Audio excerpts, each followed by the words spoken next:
యేసుక్రీస్తు నామంలో బెతస్తా విడుదల పరిచర్య తరపున మీకు ప్రేమపూర్వకమైన వందనాలు. ఇది వాక్యదానం కీర్తనల గ్రంథము 91వ అధ్యాయము 7-8 వాక్య భాగాలను చదువుకుందాం. నీ ప్రక్కన 1000 మంది పడినను, నీ కుడి ప్రక్కన 10,000 మంది కూలినను అపాయము నీ వద్దకు రాదు. నీవు కన్నులారా చూచుచుండగా భక్తిహీనులకు ప్రతిఫలం కలుగును. చదవబడిన ఈ లేఖన భాగాన్ని దేవుడు మనందరి వెనుకిడిలో దీవించి ఆశీర్వదించునుగాక.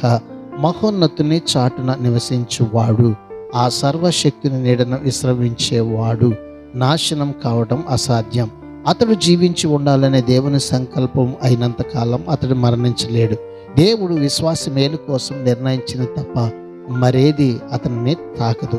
నీవు కన్నులారా చూచుచుండగా భక్తిహీనులకు ప్రతిఫలం కలుగును. ఈ జీవిత కాలంలో కాకపోయినా దేవుడు లోకానికి అంతిమ తీర్పు తీర్చే సమయంలోనైనా విశ్వాసి దీనిని చూస్తాడు.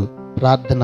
మమ్మల్ని మికిలిగా ప్రేమించిన మా ప్రియ పరలోకపు తండ్రి యేసయ్యా, నీ మహాకృపను బట్టి ప్రేమించి మరొక నూతన దినాన్ని మాకు ఇచ్చినందుకు నీకు వందనాలు, స్తోత్రాలు చెల్లిస్తూ, నీవు మాకిచ్చిన ఈ దినాన్ని నీ వాక్యాన్ని బట్టి సర్వశక్తి కలిగినటువంటి దేవుడుగా నీ నీడలో మేము జీవిస్తూ ప్రభువా అన్ని విషయాల్లో మా మీద మీరు కలిగి ఉన్నటువంటి సంకల్పంలో మేము ముందుకి కొనసాగినట్లుగా మమ్మల్ని అందరినీ ఈ దినాన్ని జ్ఞాపకం చేసుకొని ఈ నీ ప్రజలను బలపరచమని యేసు ప్రశస్త నామములో ప్రార్థించి అడిగి వేడుకుంటున్నాము తండ్రి.